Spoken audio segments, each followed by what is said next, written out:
Hey guys, let's talk about editing. So far in my previous videos I've been showing you quite a bit of different tips and tricks how I shoot products on the white background, and I also show you how I build up my custom solutions for different types of products. Either they are glossy products, transparent, black or white, it's always different. And today I want to show you my editing process, which is also different depending on the type of the product. So today I want to talk about how I edit white wine bottle, which is transparent and glossy on a white background. And in order to have something to show you in my computer, I need to take some photos to get the files, and then we can continue. So just give me 1 minute, I will be right back.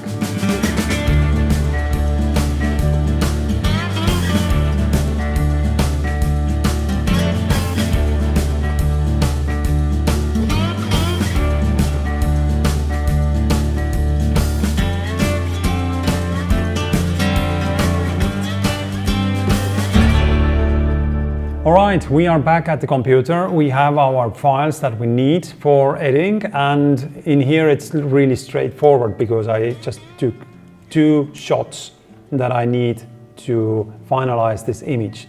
One for the bottle, one for the label, and that's it. So it's easy to select these files in here in Capture One, and now that I have these side by side I can just explain you why I have those 2 files. Why not just take one? Because I think in YouTube you might even not notice any difference between these 2. But the thing I wanted to show you later on is that I want to have label from this right side image because it has more detail in the texture and everything that I need to get the crisp image. And on the left side I have the bottle image that I want to use. And why I'm using this bottle image is that I increased the power for the side lights, and therefore I got stronger reflection on the bottle to emphasize that this bottle is glossy, and also emphasize the shape of the bottle a bit better. Because if I look at the file on the right side, then those reflections are not so strong and it's more like subtle, but I would like to have these stronger, and the gradient is also more popping inside the bottle. So for that we take these 2 files and we will export these into Photoshop. And I usually have one extra step in this whole process here, because I could just select these 2 files and click edit in Photoshop, but instead I usually create one separate folder in my main folder, and I will call it raw files, and then I will copy all my selected or rated files in this specific folder. So I know that all the files that I need are in this folder, and I don't have to worry about all the other files that are in there. So for that I will export these into raw folder, and then I will go into Adobe Bridge. And Adobe Bridge is my kind of an initial step that I do when starting to edit all my images, because in here I will make my selections, I will set priorities for the files, and sometimes I need to select what files are approved from the client or what are not, and I will also make some initial adjustment to the files. This is something I will show you next time, my file management in Adobe Bridge, but this time I just want to show you how I edit these 2 files. So in order to start editing, I will open my Camera Raw and I will make some initial adjustments in here straight away before I open these in Photoshop. So first things first, I will go into the light section, and usually I go up with the contrast. I increase these roughly 25%, and here I will bring down the blacks as well, just to make this more crispier or contrastier. And then I already know that I want to bring down the highlights as well, just to keep the details in the label and also inside the bottle. And this is something that I usually bring down a lot comparing to the contrast or blacks. And sometimes if I want, then I want to make, if there's quite a lot of dark areas on the image, then I increase the shadows as well, just to bring the shadow areas out. But in this case here, it looks nice as it is right now. I don't have to increase the shadows. And that's it. That's all I do in here. This is my initial adjustment. And then I will just open these files in Photoshop. Now that I have my files opened in here, today I have only 2 files, but sometimes I have like several files that I have the label, neck, bottle, maybe some additional details, and then I need to have them all in one file. And I could just select the files and copy paste them into one file, and that's it. Sometimes it is easier when it's like only 2 files like we have right now, but if I have several files, for example, 5 different files, I want to have these all in one file. For that, I will load files into a stack. What it means is that I will go into script and take load files into stack, which means it will take all the open files that I have in Photoshop and it will create new Photoshop file and take the files and create separate layers for each file that I had opened, which is a really fast process and much easier than selecting all and copy pasting them one by one. And in addition, there's one additional option that's available in the script. In here I can just align my source files. So sometimes, quite often actually, it happens so that my camera moves or the product moves just a little bit or the table might move. Then in this case, I don't have my files aligned or exactly at the same spot. So for that, we have option in here so I can align source images, and Photoshop will try to match everything so that every layer will be exactly in the same spot. So let's click OK, and then we have this new Photoshop file in here, and now I have my different files in here as separate layers. And if I just click on and off on the top layer, I can see that the alignment work is really precise and I don't have to do anything additional. Sometimes when it's not working properly, then I usually just take the top file, lower the opacity, and then I can just move this file until I have the alignment as I need for this layer. That's it. But today we have this automatic alignment working very well. All right, we have our 2 files. So next step in here is to create selections, create masks. So I need to create 2 masks, one for the label, one for the bottle. And for that, usually very often I go so that I will try to do this automatically with quick selection tools, or if it doesn't work properly, then I will just use pen tool and do this just manually going around the product.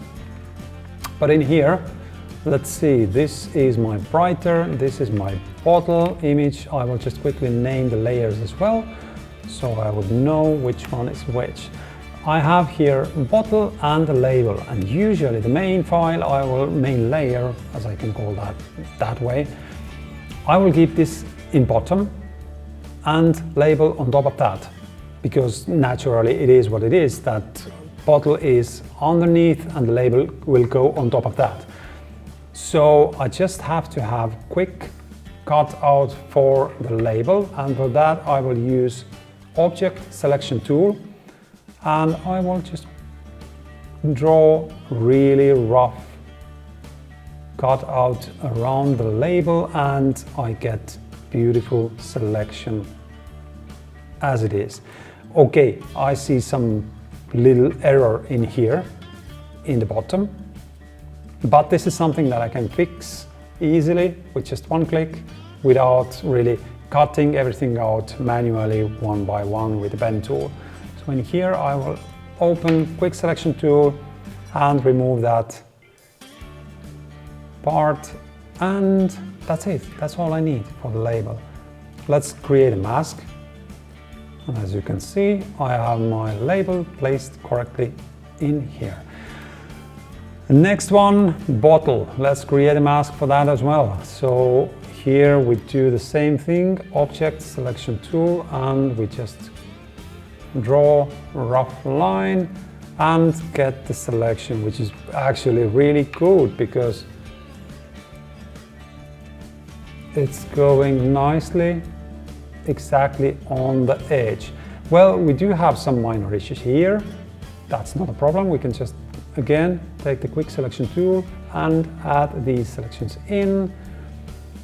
And then if I just scroll down, I see everything else is looking really good. Only this one.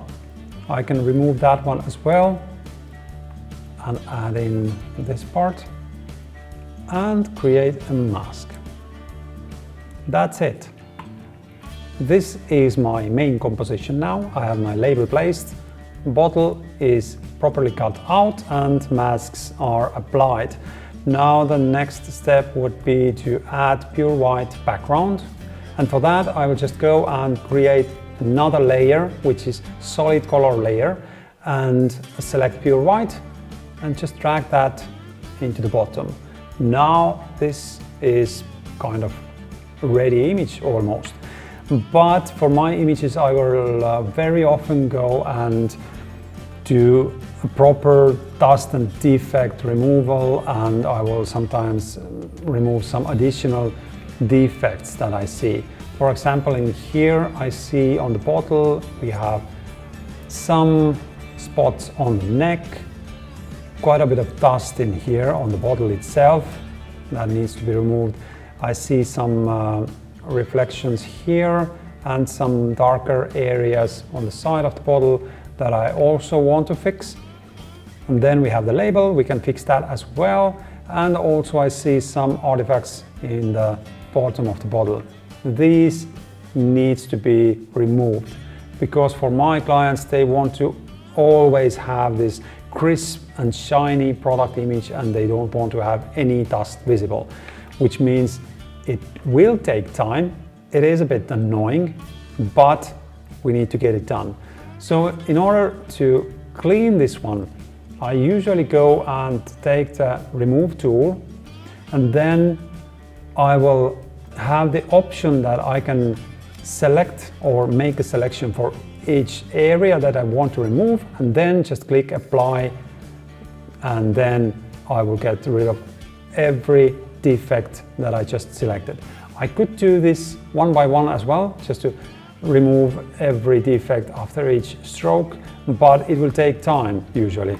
And for me, I see that it's easier for me to just make the selections quickly and then apply and get these removed right away all together.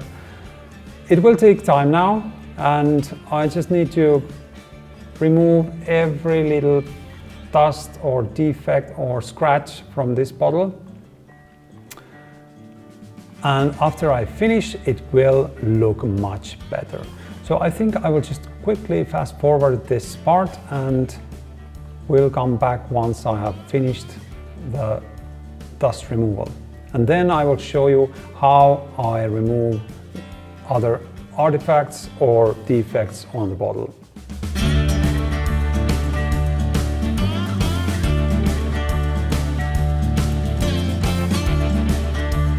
So this is what I have here. I have made quite a bit of selections to remove all the defects and dust. This is particularly for the dust removal right now. So I will just quickly apply, few seconds, it will take time, and all the dust is now gone. Looks good, very good, I would say. There's still some things inside the bottle visible that I need to remove, and that's the reason I didn't merge my layers. I kept my layers open so that the bottle layer is open and the label layer is open. Why didn't I merge these two layers? Is that now when I need to remove these areas that are close to the layer, then it's easier for me to keep the layer open and I can just work underneath the layer without affecting that, rather than making all the changes as it is like one main layer, and then I need to make additional selections not to affect or damage the layer label, and it takes much more time, if you understand what I mean. So right now I have my label open. I will just activate my bottle, and as you can see, I can just go underneath the label without damaging that, although I did have some weird copy-paste issues here. So this is something that I usually do with the clone tool because it's more precise in specific situations, and very often I do some adjustment onto the reflections as well, just to keep these lines straight, so it looks nicer this way. So I go here and the same thing, I will just roughly remove that, and I can go under the label, and same thing on the edges as well. I can just go over the edge without creating some additional content on the white background. Much easier to work. And now let's do some quick cleaning for the label as well. Remove tool, remove those small defects here. I think that's it. Let's keep it as it is. Let's save time. Click apply, and now we should have nice and clean label as it is. Good, very good. All right, so it's not perfect right now, but you get the point. Now you can see how I work and how specific I am with all the details that I see on the product. So now the last thing I have here is this area. Usually I want to remove those dark areas as well because it doesn't look so good. So I will just quickly create a selection for the neck, and now I can remove that darker area without affecting my neck. And that's it. Here we go, nice and clean. So I think now what I would like to do is to add a little bit of contrast, and I think then we are finished with this one. So we will just add one adjustment layer, which is levels, and I will usually go a bit darker. Now the top part is just a bit too much, but don't worry about that. I will just bring that back later on. I will go here and brush that out. So if we take before and after, then you can see it looks very nice. All right, that's it. That's my main workflow when I'm working with white background image, white wine on white background. And that's pretty much it. Simple adjustment when it came into the computer. Just contrast, blacks, whites, highlights, minor adjustments there. And then we created the masks for the label, for the bottle, and proceeded with the cleaning, removing dust, defects, any kind of additional particles or anything that might disturb the client. And final touch was just to add some contrast onto the main image, and that's it. That's our finished image. So I really hope you got some tips and tricks from this simple tutorial or simple workflow presentation that I had, and try it out yourself. And if you have any additional ideas or comments and you have some opinions that you would like to share with me, then just let me know in the comments, and I would like to hear everything about this editing, what you think about that. All right, so that's it for today. Thank you for watching, and I'll see you in the next one.